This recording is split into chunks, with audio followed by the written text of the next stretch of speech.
Hello, welcome to our LinkedIn Live today. My name is Stephanie Dorwart, and I'm the owner and CEO of ALTIUS Healthcare Consulting Group. ALTIUS focuses on transforming your hospital and financial operations, and today we're going to focus on Project Pitfalls Unveiled and really focus in on support services.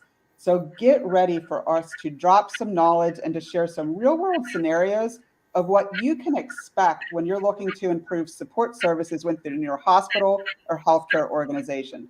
Today, we really have a treat for you. I am joined by Gary Goettl, and he is a principal of KESTGO and a partner of BrightWorks. He has over 30 years of industry experience in support services, leadership, and consulting, and he has led and advocated for dozens of companies and hospitals as he works through these organizations. He focuses on patient experience, coworker engagement, and everything that he does focuses on lowering costs while delivering better quality. Gary, welcome to the LinkedIn Live. Thank you, Stephanie. And if you could take a minute and just introduce yourself and share a little bit more about your experience in your field of hospital support services and why you decided to dedicate your career to these areas. Sure. I started out as a culinarian, and I'm a dietitian, and working in hospitals. Soon became a food service director, and just became passionate about what I did, from small critical access locations to large multi hospital systems to behavioral health. In that journey, I sort of learned and garnered the responsibility for environmental services, facilities, etc. So it sort of rounded out my portfolio, all in the hospitality support service realm.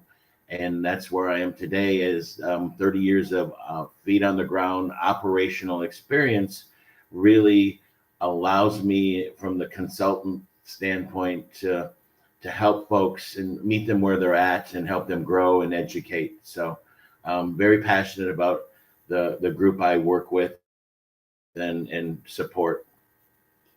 You know, the hospitality side of the, business and industry is so important, and it provides so many opportunities for us to deliver a positive experience to our patients, to the visitors within the hospital or healthcare system.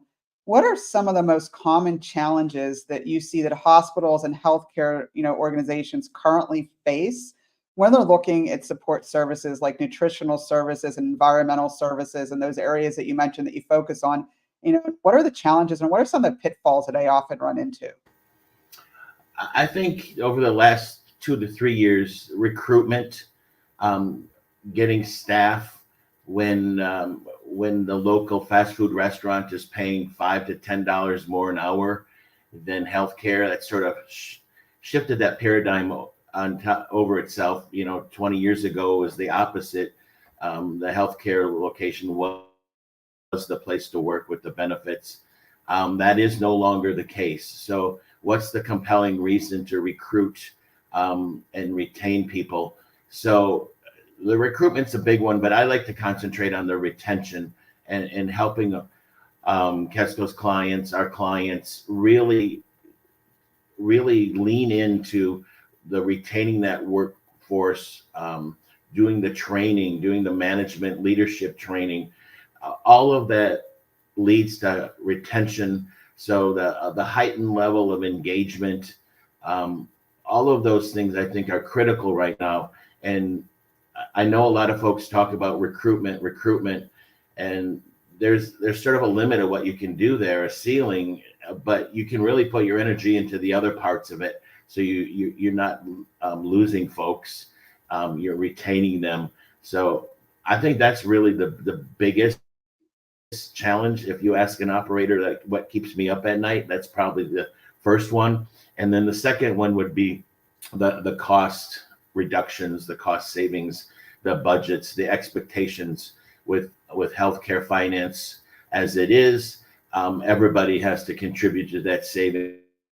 So the conundrum is, how do we contribute to the savings and maintain our quality scores, maintain our engagement with our staff on a retail side? So those would be the biggest buckets of facing our the folks we work with.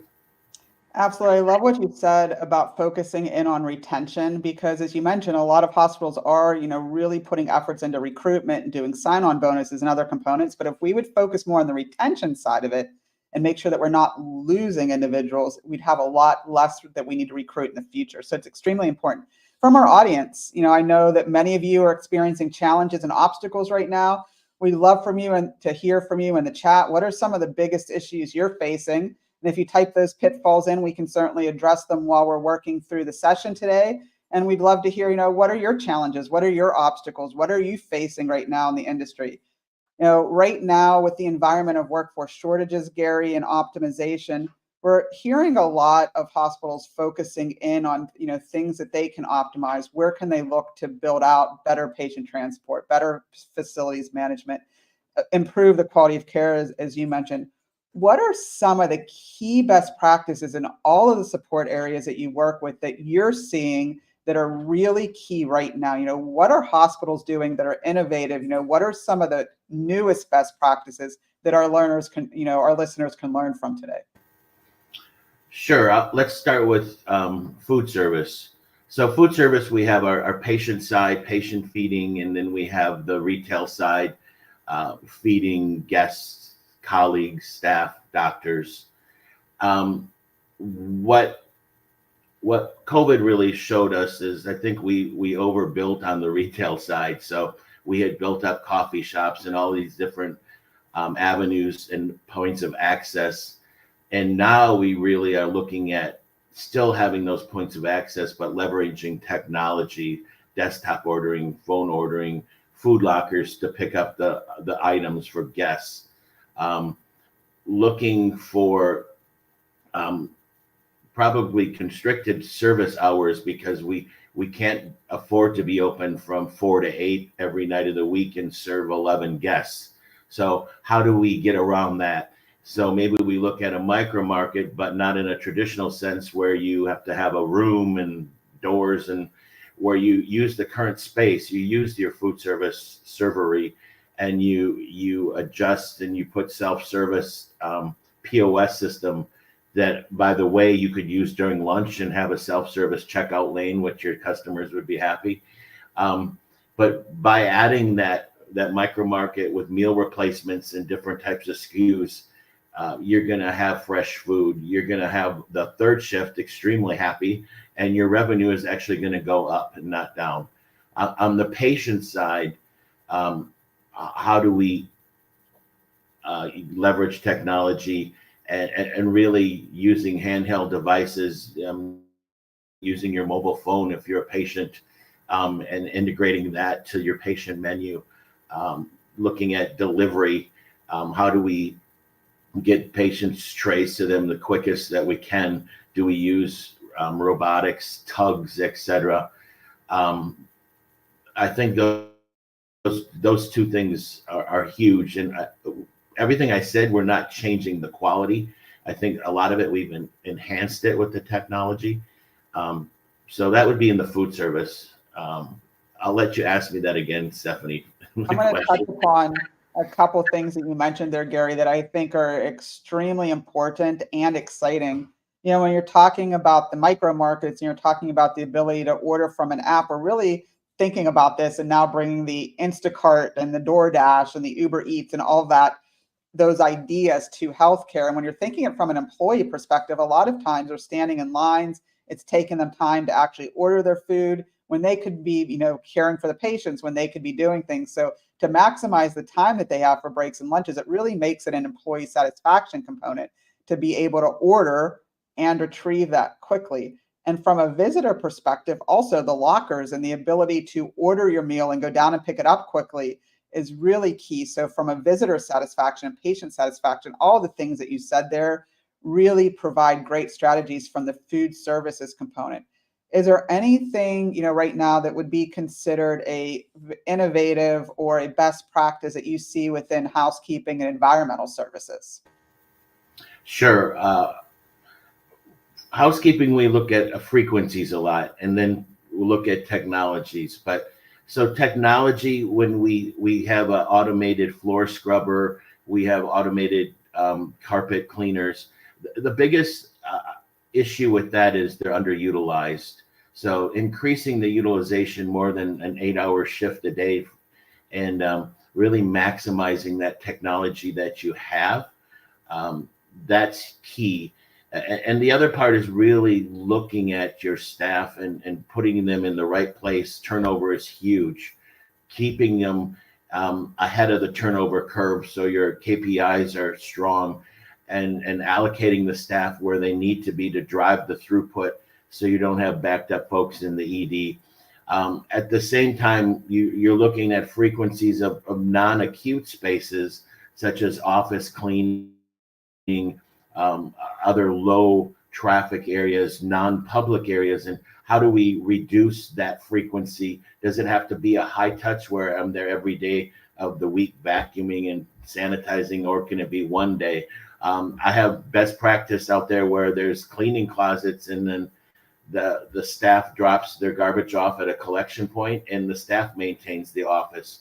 Again, that's not a patient-facing office or a public-facing office. So there's a lot of innovation. It's not brand new, but it's the more the pressure is for cost reduction, the more these things are looked at and accepted that maybe weren't accepted 5 years ago.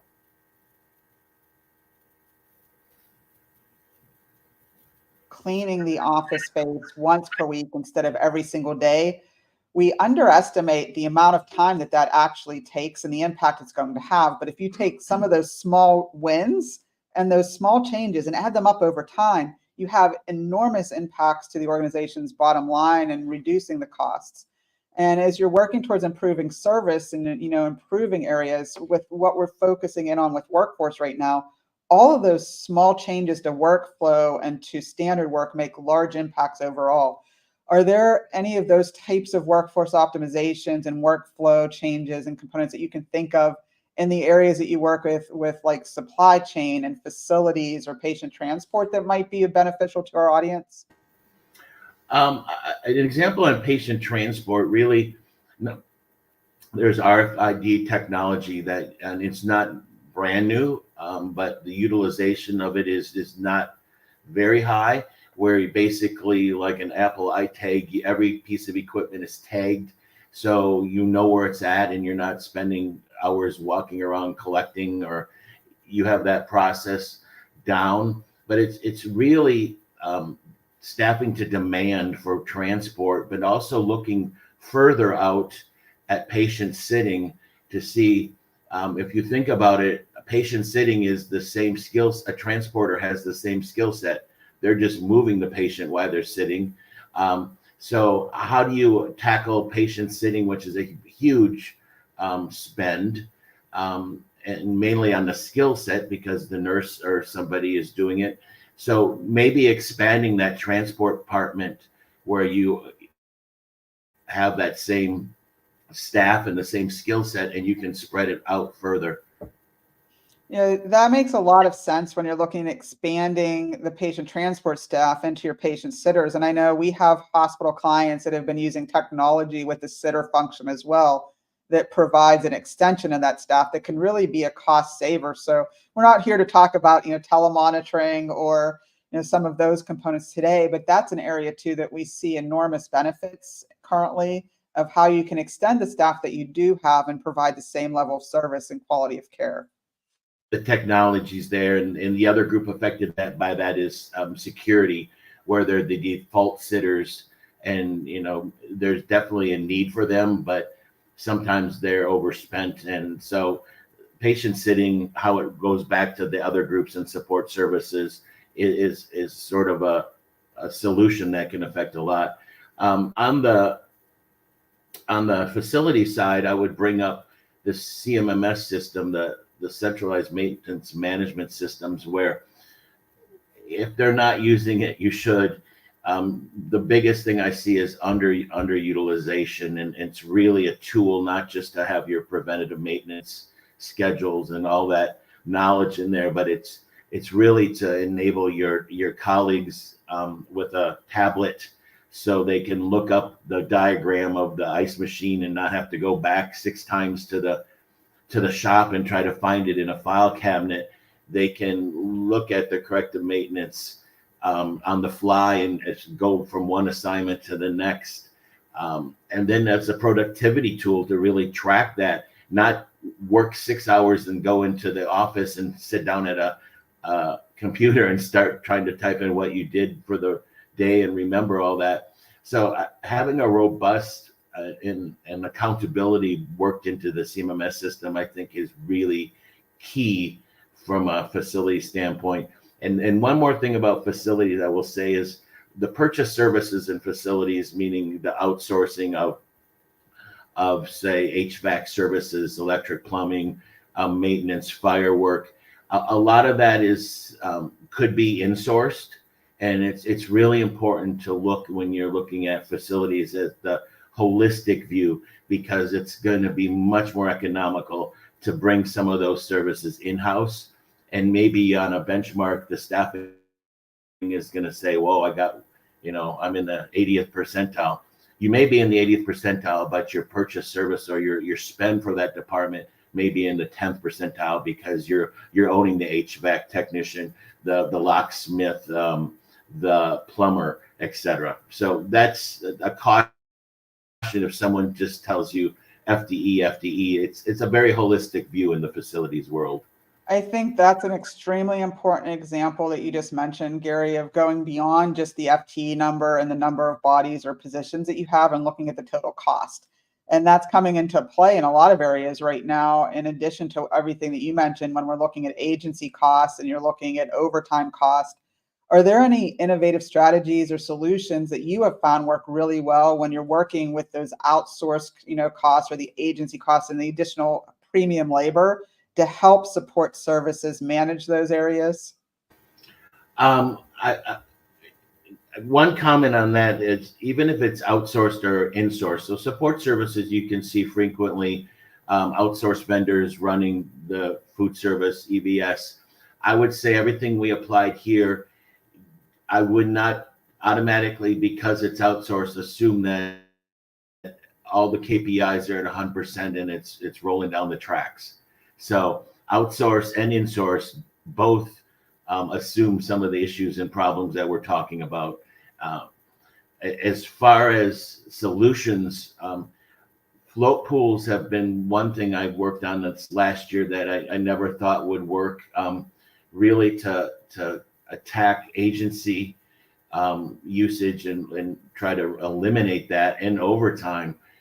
So looking at float pools, even on a regional area, right almost down to a job code, where you start with, you do the research and say, these are my open positions, the open hours, and it turns out to be the cook position. So if we put X amount of cooks in a position and gave them the premium salary in the float pool, we're still going to save money from the overtime and the agency fees. So looking at float pool, allowing to overhire from your position control, especially in the support services. If your position control says 100, you should have a gap there that that's always in play, whatever percentage that is. And I call it predictive hiring. You should be predictive hiring to that gap, so you're never going to be paying overtime, because usually the overtime is driving these numbers way off. And in order to keep up, you have to be able to close that gap and do some predictive hiring. You just touch upon a really important point, and that's, predictive hiring and hiring a little bit over your position control, because in certain areas like food services, nutritional services, environmental services, you have predictable turnover, and you know what that turnover looks like. And one of the things that we see our clients falling short on is they wait until someone leaves a position and then they start hiring. And that gives you the 3 or 4 months. If you know that you're going to lose 10%, 15%, 20%, there's predictive analytics that you can use to know when you should post positions and how many quote unquote evergreen positions should you have. There are just certain positions that you should always be recruiting for, because as you mentioned, you're going to be turning those positions over, and you want to overhire a little bit so that you don't have any of that overtime agency spend. I think that's a really important point that you just made that should not be overlooked.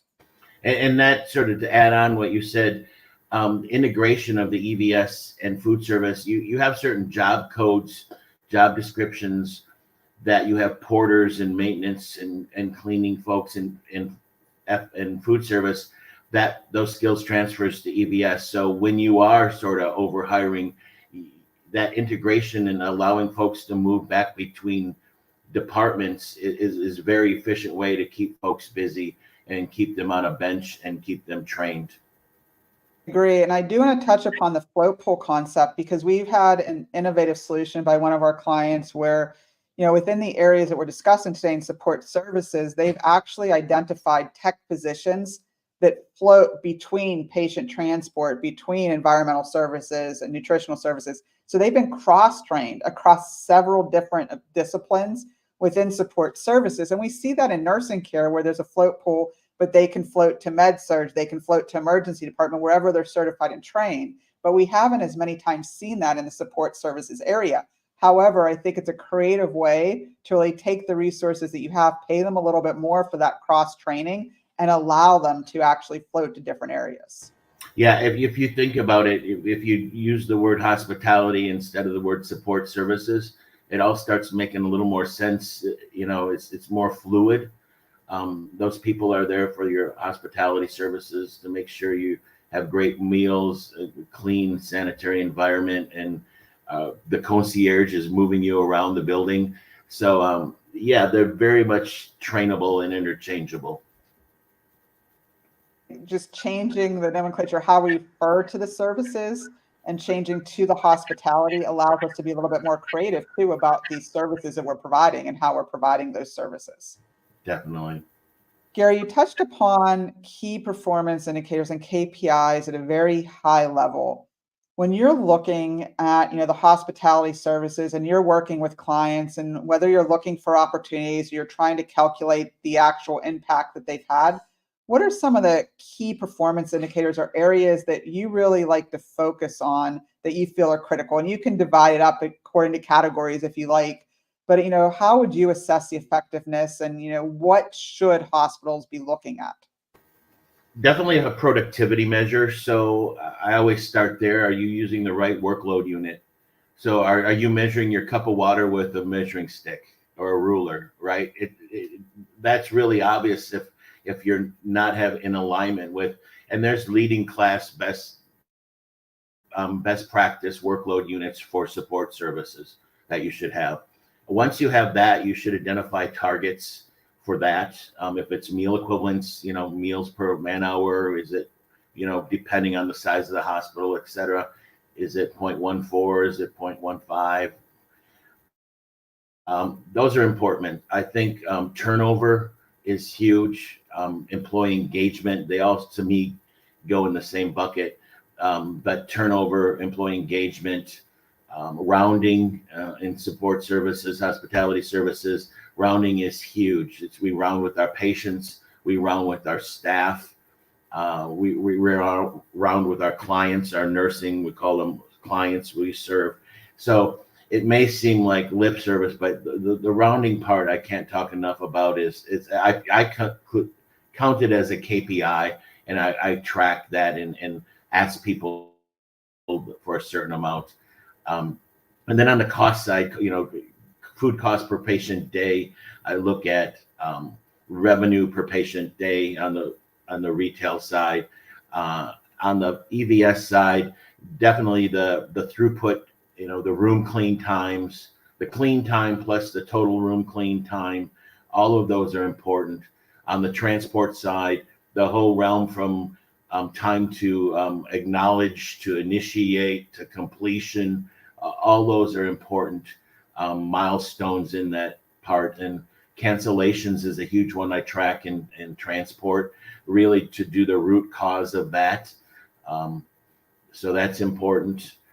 Facilities, completion of work orders is big. So a lot of them cross over, like, the engagement ones and the retention, but there's specific for each group that I mentioned also. Those are all great examples. And what it comes down to is you are unable to influence what you do not track. And if you're not measuring it, you're certainly not going to improve it. And from the component of rounding, it's amazing, what impact you can have when you're just getting out there and talking to your employees, talking about employee engagement. Well, number one, you have to be visible and you have to communicate. And in order to retain your staff, you actually have to interact, in those components. And I think rounding is a great way to see what's happening in all the areas and to just communicate a little bit more with your team. I know you really believe in the power of leadership development and the power of communication. Can you share a little bit about why communication is so important to you and so important to what you do and why it's important right now? Sure. And just to close out on what you said, a mentor of mine always used the term inspect what you expect. Inspect what you expect. So leadership development, communication, if you look at any engagement survey in the hospitality suite support services, the number one concern will always come back: communication, lack of communication. So to me, there's nothing more to drive everything we've been talking about. The retention, it's as simple as getting together for 5 minutes in the morning and in the evening and telling your crew what's going on. That may be regurgitating the hospital huddle or stand up that happened at 9 o'clock, adding personal touches to it, but communication and visual communication on a board and all these metrics we shared. If you're going to have them, they can't just live with me. They need to live with everybody on our team, and they need to be put up on the board. I used to have staff. When are you going to post that? When are you going to post the tray delivery times? They really take ownership in that, and it shouldn't just be a manager's number or KPI. It should be a team KPI. But I always will go back to communication, back to the rounding, the employee huddles, department meetings, the one-on-ones, when you have a new person, very important. Yeah, there's nothing more powerful than the power of a team. And when the team of individuals get behind the KPIs and get engaged in the performance improvement efforts and get engaged in the action plan and take ownership over the results, it's exciting to see what could happen when they start to move that ball forward. And you're right, they're going to look for those KPIs, look for the board. They want to feel accomplished whenever they achieve those goals. And it makes the momentum of the engagement move forward quicker. So everyone gets really invigorated by all of that. One of the things that's really important right now for hospital administrators and leaders is to really focus on the long-term strategies, even though right now a lot of the day-to-day is putting out fires, and we're seeing a lot of people just going from one situation to another, and they never really focus on the long-term strategies. When you're looking on things coming down the horizon, you're looking at where healthcare is going, what are some of the words of wisdom that you would give to healthcare leaders on what they should expect coming down? What are things going to look like 3, 4, 5 years from now in the hospitality services? Big question. I don't know if we have enough time left, but I would say you need to be leaning into technology. You need to be leaning into assimilation. We talked about putting departments and using shared resources in garnering those efficiencies. Really standing out in front of culture and making changes that maybe not be that popular, but I think integration of support services, anything that's going to drive efficiency will drive cost savings. So on that end, and then the technology on top of it to help facilitate it, I think those are really the key in my mind in the support service areas. Yeah, I think those are all great areas that, individuals should really be focused on and keeping line of sight on that technology and, really understanding when you're bringing technology in, we're talking about workforce as well. It's really the technology plus the workforce impact that's going to give the return on investment.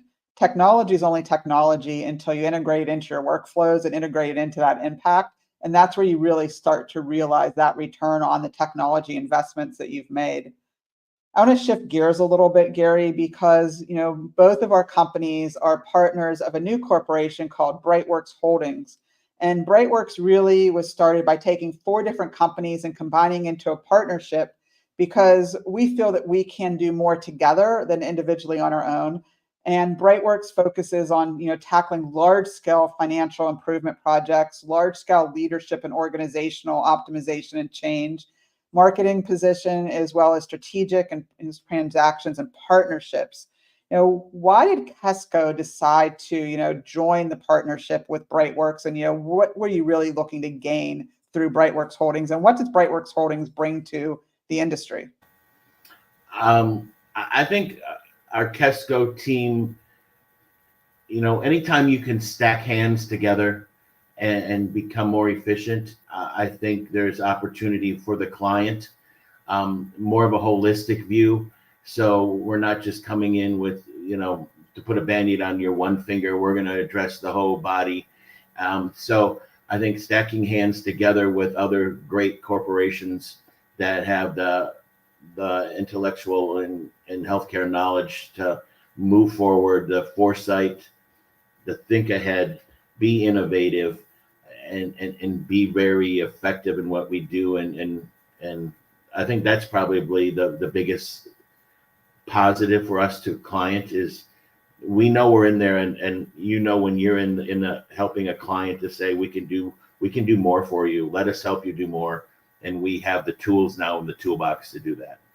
Yeah, I love that, stacking hands and stacking opportunities together and really pulling and leveraging the combined forces of the companies can deliver so much more and solve so many more problems. And that's why ALTIUS also felt it was important to partner with BrightWorks, because the combined companies can do a lot more together. And for listeners, we have a few more minutes here. If you have questions, please feel free to drop them in the chat while we wrap up here. We talked a little bit, about successes and talked about things that clients have done, but can you highlight maybe a success story or, the impact of a project that you worked on that went really well? What have been one or two examples of things that you've done for clients in the hospitality services that went really well or had better results than you expected? I'll highlight a client in the Midwest where we do assessments. That's what we come in with, and we say we think we can save you X, Y, and Z. But going through on the food service side, there's a lot of things I talked about. The retail ROI was that it wasn't supporting. There was too many venues. The staffing was excessive, and they didn't know why. And we go back, there wasn't job flows and sources of truth of what was going on. The supply chain part was not right. The patient menu, talking about healthy food, and the patient menu needed overhauling. It was at a high price point. Floor stock, high price point, high labor point. So really re-engineering the workforce resulted, starting with the supply and identifying the supply savings. Again, the floor stock, here's an example. The people that have to purchase it, put it in the storeroom, bring it out of the storeroom, haul it upstairs, all that went away when we cut floor stock by at least more than 60%. There's that supply savings, but then the person putting it away, checking the dates, regulatory risk, that time frame went down to nothing, because gee whiz, we can just send it up on our patient carts and those hostesses will put it away. A little example of the whole big project, but the micro market comes into play. All of those things, full circle, really yield. We're talking, almost seven figures, and this isn't a really large, 200-bed hospital. So again, back to Stephanie's point, all these bites really add up. So the devil is in the detail, and working through that detail, we added technology, the self-service cash registers, the micro market technology. But really the devil's in the detail, and not just looking at one, but several things, and very successful engagement. The floor stock is a great example, because sometimes we don't think it's something as so simple. Maybe it doesn't impact as much as an area of opportunity. But if you have employees, like you mentioned, that are delivering the floor stock to all the different units and all those different areas twice a day and checking that floor stock, and then maybe they're utilizing more of the floor stock than they need or delivering more that's needed, those dollars add up over time. And as you mentioned, Gary, it can very quickly turn into a 7-figure opportunity, before you even think about it. So we're going to, wrap up here shortly. So in conclusion, are there any words of advice or things that you would really recommend to hospitality services leaders, managers, executive teams right now in this area of what they should be focusing in on right now? What would be their next best move in the area of hospitality services? I would say don't be afraid to ask for help. And I was a leader for 30 years. It's a full-time job. And when there's project management, change expected, there's a lot going on. But I would say a dashboard is a good start. Know where you're starting. Know where, don't spend time on 10 things. Spend time on 2 things and do them really well. Then move on. But get some KPIs. There's resources out there. There's ourselves, professional groups. But really, I would say get some of these KPIs you should be looking at and start moving on from there. And then on the employee side, I think if you listen to us, I would start communicating and engaging at the highest level you can. Great advice. I especially like, focus on 2 things and do those 2 things really well before you move on to something else. It's so important. And that's our philosophy too. And we're working on productivity with departments is what are 1 or 2 things that you can change and influence this month? And let's move and influence something else the next, because sometimes we have the whiteboard of the 35 things or the 10 things or 15 things that we want to do, and it becomes overwhelming. And when, employees or leaders or organizations become overwhelmed, progress stops. So it's really important to, understand what you can influence, what you can change. And I love what you said about that. And communication can't be overlooked. So appreciate everyone joining us today. Gary, this was so much fun. I hope you enjoyed the LinkedIn Live. I did. It was my first, and it was great. Thank you for inviting me.